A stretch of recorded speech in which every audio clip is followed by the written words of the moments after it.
If a zombie outbreak hit England, would you survive?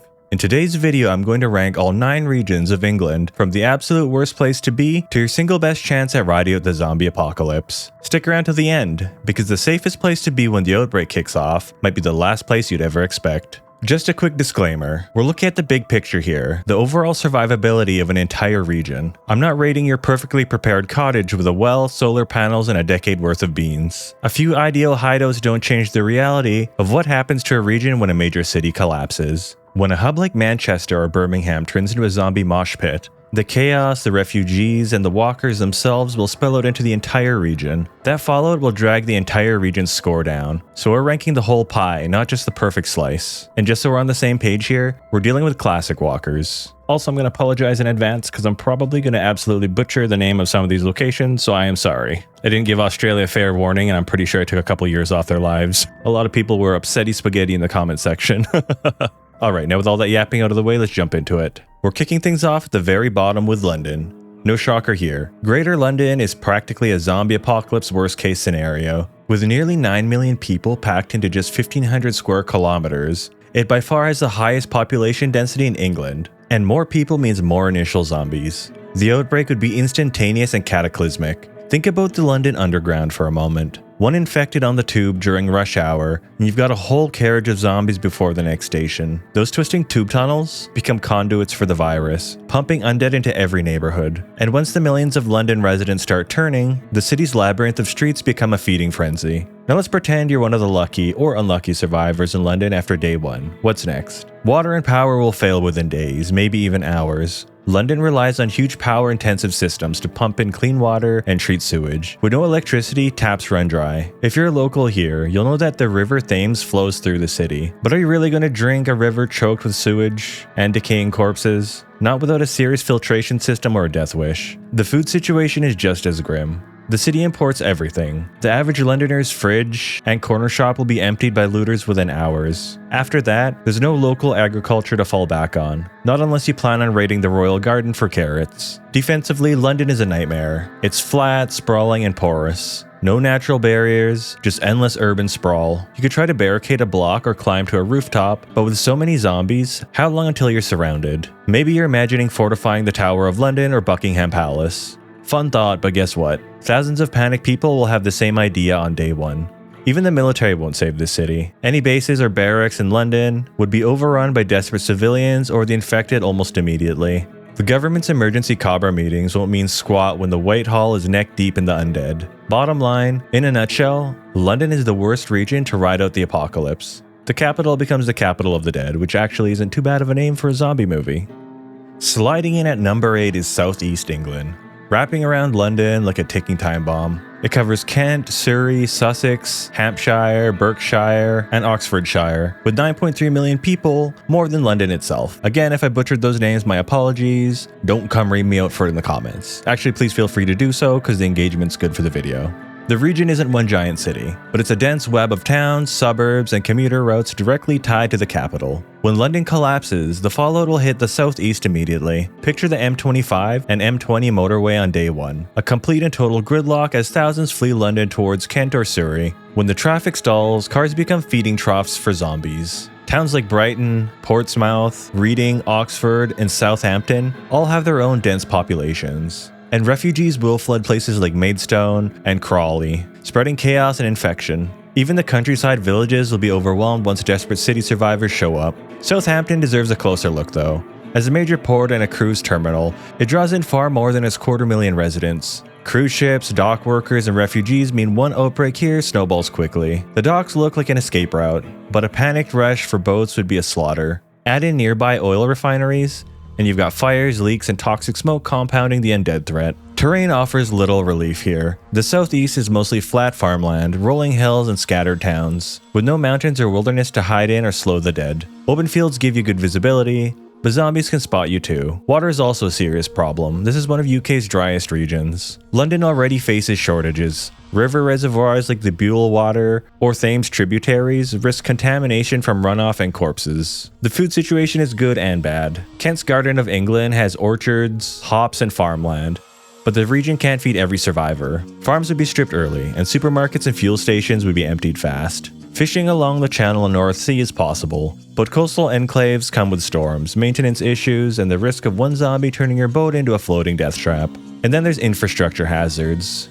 The Dungeness nuclear plant on the Kent coast could melt down without management, creating a radioactive zone. But to be fair, that wouldn't happen immediately. Nuclear power plants have automatic shutdown systems that insert control rods to stop chain reactions quickly if any anomaly is detected. But decay heat from the fuel requires continuous cooling. Backup generators might provide cooling for 2 weeks, but once power and cooling fail, the fuel rods would overheat and meltdown would likely occur within a few days after cooling stops. Based on my research, about 1 to 2 weeks total without management. So the meltdown wouldn't be immediate, but it would be a serious concern to anyone staying nearby. There's also oil refineries and chemical plants near Southampton, and the Thames estuary could spark toxic fires and leaks. With so many secondary dangers, no corner of the southeast stays safe. Bottom line, between London's collapse, its own urban outbreaks, and critical hazards, survival here would be difficult.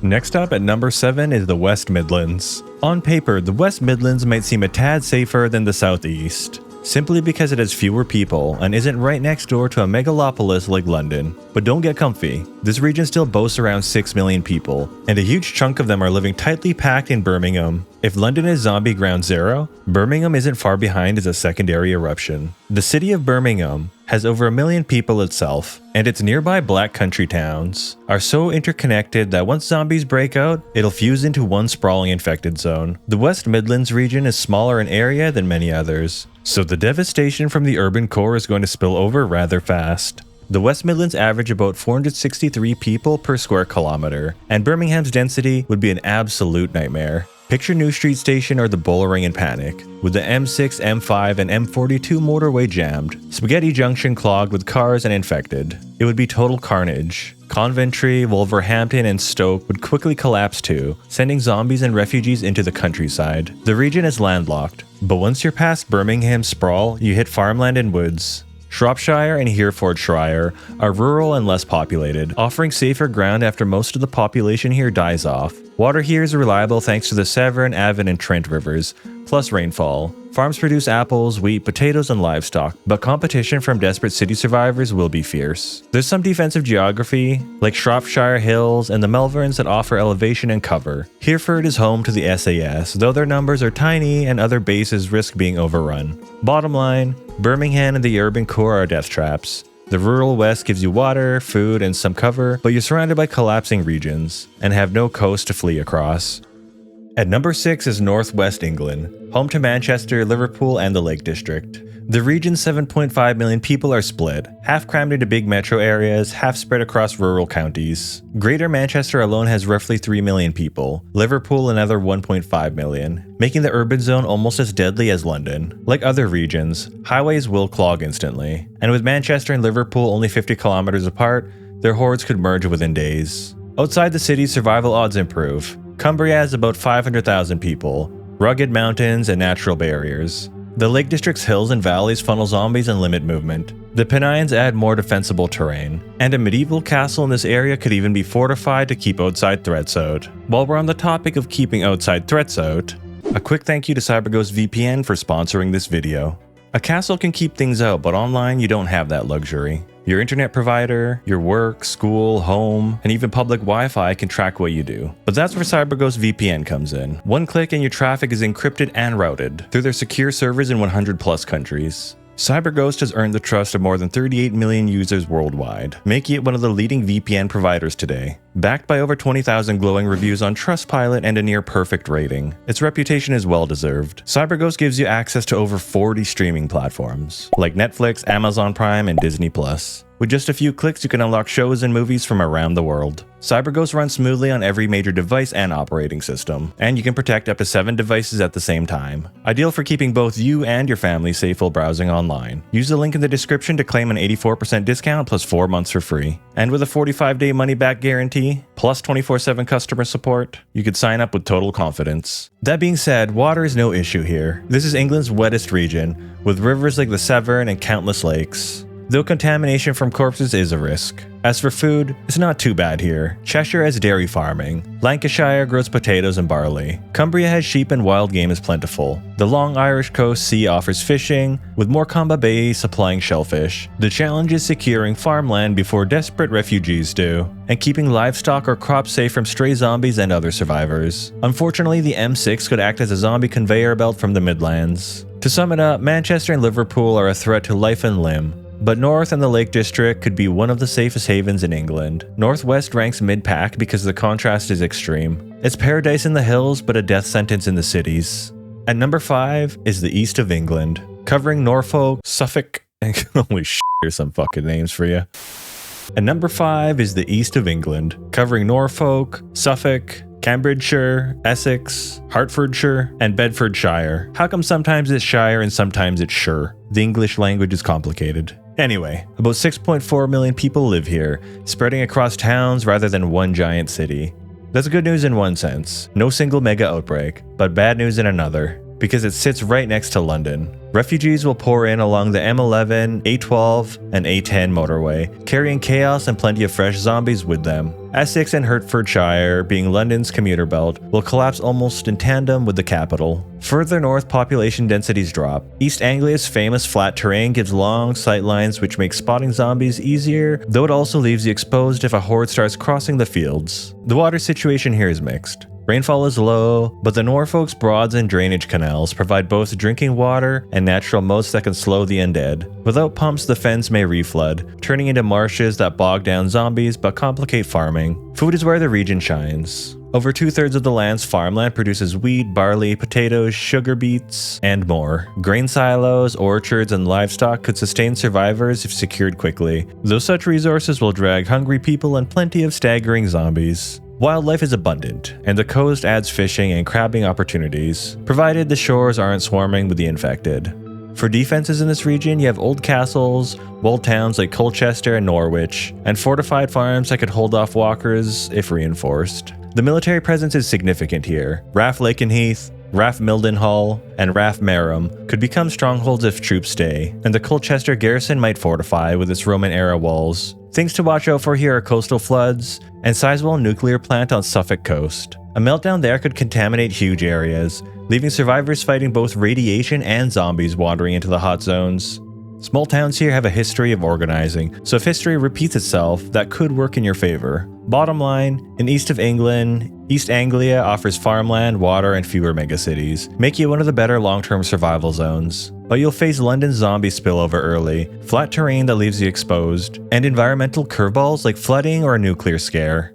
At number 4 is Yorkshire and Humber, home to about 5.5 million people. It mixes big industrial cities with moors, dales, and coastlines. The danger zones are Leeds and Bradford, a combined metro of a couple million. Sheffield in the south is home to about 700,000 people, and Hull and the Humber to around 270,000. Outbreaks in these hubs would spark fast, with Leeds Bradford likely merging into one huge infected zone. Hull's position on an estuary, bordered by water on multiple sides with limited bridges, could help contain its zombies if bridges are blocked, but overall these cities are serious horde factories. The good news, Yorkshire isn't as densely packed as London or Manchester. If you get into the Dales, Moors, and Pennines, population's thin and terrain turns in your favor. Hills, valleys, and crags can trap or slow zombies, and natural barriers like rivers and ridges make choke points defensible, and destroying a few rural bridges could channel the undead into a predictable path. Winter here brings cold snaps that might stiffen or even immobilize decayed zombies, while locals are used to managing snow and have wood stoves, fireplaces, and an abundant forest for fuel. Resources are abundant here. East Yorkshire grows wheat, barley, and potatoes, and the uplands are packed with sheep and cattle, and game like deer and rabbits are plentiful. Add in the North Sea coast, where towns like Whitby and Scarborough once had fishing fleets, and survivors could build a reliable food base. Water is abundant thanks to reservoirs and countless streams in the hills. Defensively, Yorkshire offers medieval walls, scattered castles, and stone farmhouses that can be fortified. No nuclear plants sit in the region, although nearby refineries and steelwork pose fire or chemical hazards if abandoned. On the flip side, fires and explosions could lure zombies away. Community resilience is another plus. Yorkshire has a reputation for toughness and self-reliance, and villages here could realistically throw up barricades and organize defenses quickly. To sum it up, Yorkshire and Humber balances serious urban risks with vast rural safe zones. The hills and coast have plenty of food, water, and defensible ground. With its geography, resources, and resilient culture, Yorkshire stands as one of your best bets for riding out the zombie apocalypse. At number 3, we have the East Midlands. Covering Derbyshire, Nottinghamshire, Leicestershire, Lincolnshire, Northamptonshire, and Rutland. With about 4.9 million people, it's less crowded than neighboring regions and lacks a single megacity. Instead, mid-sized urban centers like Nottingham, Leicestershire, Derby, and Northampton spread the danger out. Zombie outbreaks in these cities would be bad, but not catastrophic on London or Manchester's scale. Their separation by countryside also buys survivors breathing room. Refugee spillover from London is possible via the M1, but most won't make it this far north. The geography favors survival. Lincolnshire Shire's vast farmland, rolling Leicestershire Shire hills, and the rugged Peak District in Derbyshire provide options. The peaks especially are a natural fortress. Moors, valleys, caves, and winter snow that could slow or even freeze zombies. Sherwood Forest adds cover and resources, echoing its Robin Hood history. Water is plentiful here, through rivers like Trent, Soar, and reservoirs in Derbyshire, though the low-lying Lincolnshire fens could reflood once pumps fail. But flooded ground would bog down zombies as much as it would people. Lincolnshire is one of England's breadbaskets, producing grain, vegetables, and livestock in huge volumes. Fewer mouths means a surplus for survivors who secure farms. Livestock like cattle, pigs, and chickens, plus abundant game and crops, make this region highly sustainable. Rural residents bring vital skills as well, like farming, livestock care, and many have guns for pest control. Communities here are well placed to organize quickly. Defensively, the East Midlands is buffered on all sides. Hordes from Birmingham and Sheffield would face countryside and choke points like bridges or valleys, which coastals could fortify. RAF bases at Waddington and Cornwall in Lincolnshire might act as fortified zones if held. Hazards are minimal compared to our other regions. Bottom line, the Northeast has low density, strong terrain, castles, and resources. Cold winters slow zombies more than people, making it one of the best safe zones in England. So our runner-up at number 2 is Northeast England, often overlooked, but in a zombie apocalypse, being tucked in the far corner of England is a blessing. The region covers Northumberland, Tyne and Ware, County Durham, and Teesside with only about 2.6 million people, the lowest of any of the English regions. Most are clustered in Newcastle, Sunderland, and Middlesbrough, leaving vast areas of wilderness. Low population means fewer ignition points, so that means fewer hordes. The cities will still burn though. Newcastle's metro would collapse fast, with the Tyne Bridge acting as both choke points and potential defenses. Middlesbrough and Sunderland are smaller, but still dangerous hot zones. Thankfully, they're separated by miles of countryside. Between outbreaks, zombies must travel long stretches, giving survivors a buffer and options to relocate. Geography is the Northeast's greatest weapon. Northumberland Moors and Cheviot Hills, and 250 square miles of Kildare Forest offers endless hideouts. Kildare water reservoirs mean fresh water and fishing, while thick woods confuse and trap zombies. Hilltops like the Cheviot give clear sight lines. Few undead will ever climb that high. And on the coast, castles like Bamborough and Warkworth stand as ready-made fortresses. Even Hadrian's walls could be repurposed as barricades. Water is abundant too. Rivers like the Tyne, Ware, and Tees, constant rainfall, and vast reservoirs will keep you hydrated here. Winters are harsh though, but cold snaps can freeze and immobilize zombies, giving survivors seasonal reprieve. Humans can bundle up and burn coal or wood. Zombies just lock up in the frost. Food isn't as plentiful as East Anglia, but still solid. Sheep and cattle graze the hills. Fertile valleys grow crops. And the North Sea offers rich fishing grounds. Small islands like Lindisfarne and the Farnes could serve as offshore refugees. Wild game, deer, rabbits, pheasants are everywhere. Hunters, farmers, and fishermen here already have the skills and tools to thrive. As for hazards, the main risk is Hartlepool Nuclear Station and Teesside chemical plants, which could contaminate the south if left unchecked. But Northumberland itself is clean wilderness with little industry. Military assets are light, though Catterick Garrison just to the south and RAF Bulmer on the coast could provide footholds if any units remain. Bottom line, the north is almost tailor-made for survival. Sparse population, natural fortresses, castles, abundant water, fish, and hardy locals make it one of the strongest safe zones in England. Cold weather may shorten the growing season, but it hurts zombies more than humans. The only reason it isn't number 1 is that another region edges it out slightly, but if you're holed up in Northumbrian Castle with livestock and a fishing boat, you're living as well as anyone ever could in the apocalypse, so count yourself lucky. Before we get to the number 1 region, thank you again to CyberGhost VPN for sponsoring this video. Don't forget to click the link in the description or the pinned comment below for 84% off and 4 months free. With their 45-day money-back guarantee, it's completely risk-free. CyberGhost VPN keeps your data private, unlocks global content, and protects up to 7 devices at once. Stay private, stay secure, unlock global content. And now the absolute best region in England to ride out the zombie apocalypse. The Southwest. Surprised? Some might be. After all, the Southwest has notable cities like Bristol and isn't as empty as Northumberland. The Southwest covers Cornwall, Devon, Somerset, Dorset, Wiltshire, Gloucestershire, and the Bath and Bristol area. About 5.6 million people live here with an average of 242 people per square kilometer, which is among the lowest density in England. Most people are spread across farms and villages, with Bristol as the only major hub. Fewer ignition points mean smaller hordes. The region sits on a peninsula. Anything coming in must filter through the M5 and river crossing, like Tamar Bridge, into Cornwall, block a few bridges and roads, and you could choke zombie flow into defensible pockets. Cornwall is a peninsula bordered by the Atlantic Ocean and English Channel on 3 sides, with the River Tamar marking its eastern boundary. Dartmoor and Exmoor give high moorland, bogs that slow walkers, and remote valleys to vanish into. Rugged Cornish cliffs provide natural defenses and difficult access for zombies, while abandoned tin mines could serve as makeshift bunkers or hidden storage areas for supplies. And the mild damp weather here lengthens the growing season. And rivers like the Exe, Severn, Avon, Tamar, countless streams take care of your water needs. Agriculture is also very good here. Orchards in Somerset, arable land in Wiltshire and Gloucestershire. Add Atlantic fishing and shellfish, rabbit, deer, boar, and things start looking pretty damn good. As for the military, here you have Devonport and Dockyard, and Culdrose, which could anchor coastal security. Royal Marines at Lympstone and Salisbury Plain units may stabilize corridors early. Even if there are no military personnel left, some equipment, fuel, and supplies may be left behind. As for hazards, Hinkley Point in Somerset, plus nuclear work at Devonport, are localized radiation risk if cooling fails.